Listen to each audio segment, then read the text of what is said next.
What's going on, guys? Fighting Game Selectors here, and we are here to not talk about particular fighting game, but we're just going to talk about fighting games today. And you know, we had to invite the GOAT, jmcrofts. What is good, bro? How you doing? Hey, I was thinking of. I think I have a nickname for us together here in this video. I think we should be the FOMO boys. Oh, Right now we both might be experiencing a little bit of FOMO. There's a few people out of town in Japan, but we're here at home delivering the content to you folks at home. I actually like that, yo. So here, the FOMO boys are here. But how's it going, man? It's going great, man. There's been like hype events happening left and right. Games are coming out, like DLC, all this stuff. So yeah, obviously people are dooming and glooming on Twitter as always, but I just ignore that, and I think fighting games are pretty great right now. You told me that something you wanted to talk about today was modern controls, which I think this is an interesting idea. How do you feel about modern controls just in general? I thought Street Fighter 6, the way they introduced it, was phenomenal. Like, I thought it was like a great thing.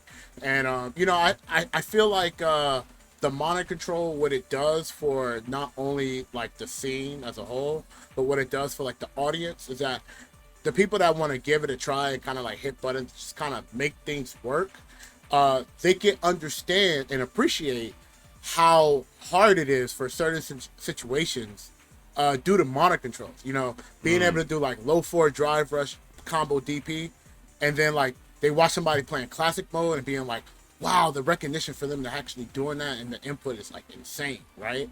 And then you got people who want to just get into like the competitive mindset where like they play the mind game rather than having to like learn like how to use controls and stuff.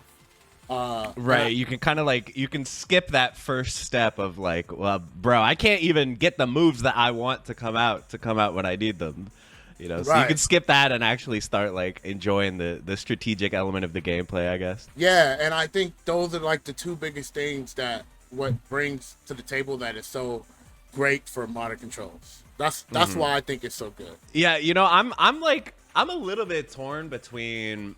I definitely think that it is a good idea in 2024. But basically, my overall feeling is that if people are just kind of pressing buttons, cool stuff should happen. Or another way to put it is like you should be able to do cool stuff in a fighting game without having to learn how to do like a double quarter circle forward. You know? I agree with that. So I remember I had this crazy experience where I was playing with my cousin.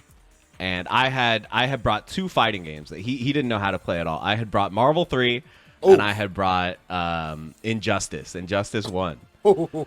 And he could not understand Marvel 3 at all. He hated it, which is like the characters are so cool. Like instantly you're like, oh snap, like Spider-Man, Wolverine, like that's exciting. But then you get in and it's so hard to do anything in that game. You know, you have to be pressing multiple buttons at the same time. You have to be like super jump canceling. Like it's crazy. Whereas something that I think really helped with Injustice, it sounds simple, but just the fact that you press both triggers and you do your super, like I think really helps in Injustice because it gives players like something to look forward to. So, you know, regardless of like modern versus classic controls in general, I think some games really suffered just by the fact that you can't just do cool stuff without like practicing and without researching. I feel like that was another problem. Like Street Fighter 3 and 4 kind of had that problem. Oof. Like you just can't really do anything cool in those games. Even the trials, bro. Like you had to do the work. I think trials for SF4 was the most discouraging thing ever. Yeah, you have to do like medium punch into medium punch. Yeah. It's like a 2-frame link, and the beginners are like, bro, like he just blocks it. Why does he block it? And there's like no explanation. Yeah, no demonstration, no nothing. Yeah. Like, dude, imagine trying to do like El Fuete's heavy punch, and they just want you to do it. Like like seriously, and some of them are like corner only and stuff. Yeah, and like they'll start you mid-screen and you're like, wow. I think the hardest hurdle that modern controls has to go through personally for me is the prestige, right, of like classic controls, right? And like the stigma of playing on easy mode kind of. You know, in Street Fighter 6 people's like, oh, you know, like this person's not really playing, he's not really learning like the hard way or like all this stuff. And I think that's like the biggest hurdle that like modern controls has to deal with for most games as a whole. And I talked about this to somebody who played Street Fighter for the first time, and they started as mono controllers. And Oh yeah. yeah, and they told me the story. It was like, yeah, bro, I'm just playing, and like people discredit me on my win because like I'm playing mono controls, stuff like that, and it kind of sucks. And he asked me, he said, do like top players look down on mono controls? And have you ever experienced top players talking about mono controls negatively? I don't think so, right? No, definitely. Like when someone like breaks out and does really well in a major with modern, I think everyone's kind of impressed. Everyone's like, wait a minute, like you made top 8 at Evo in modern. Like I think it's almost more impressive to us. But definitely at low levels I see it. And if you look at the win rates, it matches up. Like when Capcom releases those win rates down in Iron and stuff, modern is dominating. So I think it makes sense. Some games don't have modern, but they still manage to be very beginner friendly. And the biggest example that comes to mind to me is Dragon Ball FighterZ. Yes. How does Dragon Ball FighterZ get away with, I mean, obviously everything's a quarter circle, so that helps, right? There's no DP motion, there's no half circle back forward like Potemkin Buster motion, so that helps. But how does Dragon Ball get away with having like real inputs on everything, and yet like beginners love that game and it was like so successful? I mean, I gotta say that the IP definitely carried a lot. Yeah. And I think the auto combo system kind of carried a lot too. Because, that's true. Auto combos definitely help. Yeah. The auto combos, how it was structured, is interesting because like it's like you have it on the ground, you have it in the air, and like it's part of your B&B. And there was ways to like kind of like extend it more, but like even as a player, you didn't have to like extend it more. You could still play. Still play. And then there were like some pretty impactful moves that are bound to just one button. So like Vanish and Super Dash, obviously. Oh my god! Like Super Dash that's the fun button right there. That's the party starter button. So I just think having that on like a shoulder button for players, like they just fire up the game and hit Super Dash and start mashing the light button and cool stuff happens. So yeah, maybe that's the reason. But I feel like that's kind of a counterexample to the idea of like, I know some people after SF6 they were like, well, every game should have modern now, but maybe not every game needs it. I guess maybe it depends on the complexity of the game and whether it's going to have auto combos, because auto combos don't really make sense in Street Fighter. Like I don't even know how they would do it. Can you imagine like Guilty Gear like plus R or like Revelator with like a dash macros? Yeah, that would be really crazy for like tri-jump or like box dash characters. Yeah, like Lilia and stuff. Yeah, or even just because backdowns are like frame 1 invo. But can you imagine like being able to like just mash it on wake up? Yeah, and being able to just bounce back, or like Slayer. Yeah, like with Potemkin, like just backdash pot buster. Yeah, from a simple button, Okay, but I'm gonna be controversial here. Let's go. So yeah, like if we have this idea of like, well, old games weren't balanced around dash macros, old games weren't balanced around, easy inputs or whatever.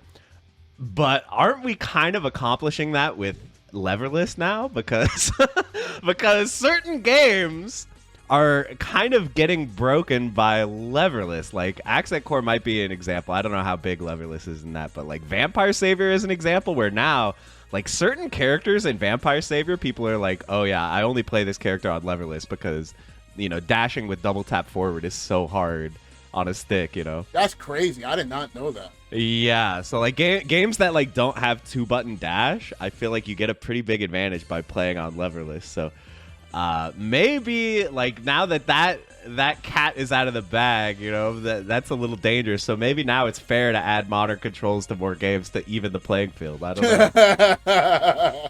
I mean, I gotta say, a lot of people also has been like, yeah, I don't know if you follow along, but I know some games like if you try to play Marvel 2 on a Leverless controller, I hear it's really like impossible. Oh yeah, I've never tried, but I guess I could see it. And like Marvel 2 you can just dash by pressing 2 buttons, so you don't need the forward dash thing. And yeah, that's another game where like input things have been a debate for a long time. People used to argue whether it was fair to have dash bound to 1 button. Yeah, dude, I remember that. I forgot what the guy's name. He was the first dash. Fanatic. Fanatic was the first Yeah. dash macros guy, bro. Yeah, They got looked and, down like, upon, but you know what they say, man. Whoever does it first always get looked down upon. It's true. And back then, pressing two buttons at the same time was actually an execution check. Back then, you actually had to do it. Now there's like a buffer, so it's hard to miss. But back then, you would like accidentally get heavy punch when you're trying to dash. So like having that fixed is really, really useful. You know, I was thinking like, let me ask you a question because I'm not really familiar with this game, but Tatsunoko versus Capcom Oh yeah. for modern controls. I mean, for a modern control game, how will that game function? It would probably be fine. I mean, wait, and I'm trying to think. Does that game have simple mode? Because I remember Marvel 3 had simple mode, and they're pretty similar. But I guess it probably didn't, huh? I don't remember. But you could play it on Wii mode. Yeah, So maybe the Wii mode was like simple mode. I think the Wii mode was probably just simple. See, now that we all play it on emulator, so I'm like I'm so like out of touch with what the game was actually like when it came out. But yeah, I mean, I could imagine it work, and that's a game where you have to dash with 3 buttons. You have to press all 3. So I think everybody just used the dash macro in that game. But yeah, modern controls that would probably be cool. You know, like it's definitely hard to have modern and classic in the same game and have them be like somewhat balanced. It's a difficult challenge. I think it's pretty incredible that Street Fighter 6 actually accomplished that.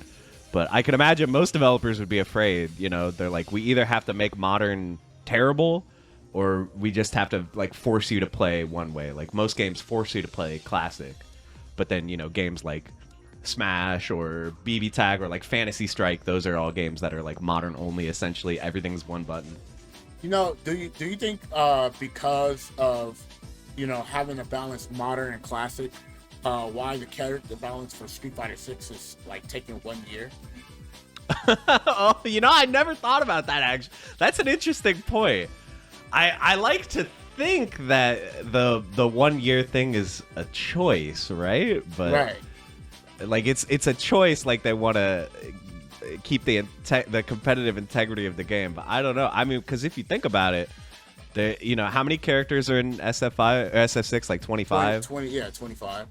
But really, there's like 50 characters because there's a modern version of everyone too. It's kind of like Super Turbo, where everyone has like the old version, with no super bars. So yeah, it might make the game harder to balance. Now that you mention it, that's actually a concern that developers are gonna have to think about. Because imagine like letting something rot and then like modern version is like 10 times broken, and like we had something like this happen before in Ultra Street Fighter 4. When they unlocked the Mega Edition, you remember Infinite Gen, the Gen Infinite?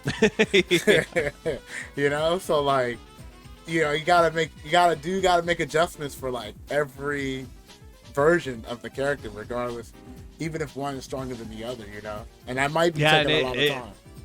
It kind of limits the design space a little bit too, because there's only so much that you can let a super do when you know that some players can do it with one button. Like there are certain types of supers that simply cannot exist in SF6 because having them on one button would be too crazy, And I think that's what they. I think that's why. Remember back in the time, level 1 supers had invuln. Yeah. And I think they took that away because of modern controls. Yeah, because I can understand that. Like if you just see a projectile and you're like, all right, one button. Like, let's go. Can you imagine? Like, that kind of messes up the game because the game's not fun when you can't do any moves because you're scared of one button super. Yeah, that's kind of like what Sam Show was like. Did you play much Sam Show? Yeah, I when played. You had like the power up thing, I forget, like Isen or whatever it's called. Yeah, Rage. Yeah, so it's like you never want to press any button because they'll just have this like one button thing. But I think that's kind of what they were going for. They kind of wanted that to be a game where you don't press a lot of buttons. Yeah, man, I remember those days, man. People used to run up on you in instant and you take 90%, bro. Bro, that game, okay, low key, I'm going to get on my soapbox here. Sam Show was sicker than we all gave it credit for. Bro, Season 1 Sam Show for the Sam Show 7, that game was a masterpiece. Yeah, like it was really, really held back by the online and by like weirdness with like UI and the DLC and stuff. But overall, like, yeah, that game was awesome. This is the big question, right? The big question is like, if you're making a fighting game right now, should you put modern controls in the game? Should you not put them in the game at all, a la like Dragon Ball Z or something like that? Or should you just make the entire game feel modern, you know, like BB Tag or Fantasy Striker games like that? Like, it's a really, really hard question. I do think it depends a little bit on the design of the game, for sure. Yeah, because, you know, 2XKO is going to be complete... Right, exactly. Simple controls, right? Only modern. Yeah, only modern, bro. Futuristic controls, bro. You know? But I think that style of not having classic, I think it might be better suited to tag games. Like Dragon Ball and BB Tag are the same, where like well, I guess Dragon Ball, you know, maybe a bad example, but like Dragon Ball is like auto combo heavy and stuff, but it brings the depth back because there's the tag mechanics that kind of fill in. Like, there's so much to focus on anyway. It's funny because Tekken did it interesting because Tekken would tell both players, all right, the guy... somehow I forgot about this little menu already. It's been so long since I've seen it. I feel like week 1 of the game, you saw it a lot, but now I never see anyone pull up the little menu. Bro, I never forget, man. It's like when I hit somebody, they'll switch back. They'll switch off to the modern control. They're like, oh yeah, I got this. I got something waiting for you, bro. You turn it on, you do like 3 electric god fists in one combo, turn it back off, finish the combo. Yeah. I think that. Yeah, it was a cool idea, but I think that Tekken and I think NRS probably need modern controls less just because of the nature of their inputs. Like Tekken, you're not really doing like dragon punches for the most part, other than god fists, and then yeah, MK is really interesting because MK, but the controls I just think are more intuitive for beginners to be like back forward square. And the other funny thing about MK is they always put everything on like the controller button names. They don't say light punch, heavy punch. It's always like square, triangle. So I think that also like beginners have an easier time understanding that. Yeah, Tekken has always had that factor of you can kind of just press all the buttons and your character will do cool stuff. Like you're playing Eddie Gordo and he's going into different stances. And, like Tekken has always been like that, but now it's even more so because now sometimes when you're just mashing buttons, one of your buttons is going to be a heat engager and you're going to get a little cutscene and you're going to pull out the nunchucks and stuff. Like it starts to get crazy. Yeah, bro. I'm like, dude, like I feel like Heat Smasher or Heat Smasher, go into heat mode in general. It's like it's a cool thing, right? You see a character hit somebody, they just start running at them. It's like you know, it's like damn. So, you know, I think they did it well in terms of that. So overall, what are your thoughts, man? In theory, would you want every fighting game to have modern controls? In theory?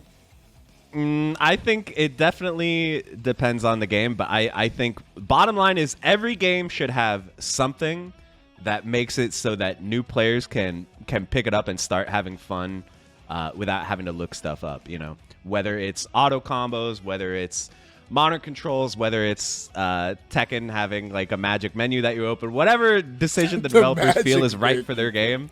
Every game needs something to help bridge that gap. So I think that it's starting to be like that. Like, it's rare that a game, like, I guess, like, Under Night is, like, the only game that's come out recently that doesn't have anything like that. Yeah. So it's rare to see a game that doesn't have that. So, yeah, I'd like to see that trend continue and just get more refined. Yeah. You know, I will say that Under Night had a very refined tutorial mode. But it has a very long tutorial mode. Let's say that there's a lot to read in there. You get to work on your SAT prep while you play through that tutorial. You know, one thing I would wish that game did is have voiceover tell you like a dub voice. That would be so good if it was like in character, like for one of the characters. Yeah, I wish they would have did that, man. I think they fell off for that. Anyways, man, thank you so much for talking about this, man. It was awesome. But where can they find you? As always, youtube.com/jmcrofts. Also, I have new merch drops on jmcroftsmerch.com. Oh, I have this hype, this don't get grabbed anti-grappler propaganda pint glass that you guys can buy. I've got the folks shirt if you want to let everyone know that you're one of the folks. I definitely want to check that out. Yeah, so that's at jmcroftsmerch.com. I gotta get me a folks shirt, bro. We're gonna have, FOMO folks. Yeah, exactly. Yo, we gotta do the FOMO Boys shirt. FOMO boys, All right. FOMO boys. We'll figure. Oh, and by the way, everything is a limited run of 100, so make sure you get them before they're gone. Okay, that's the end of my plug. All right, man. Well, let me connect that plug. Make sure you guys. How do you guys feel about body controls? Make sure you guys subscribe to the channel. Thank you guys so much, and we'll see you guys on the next episode. Bye, everybody.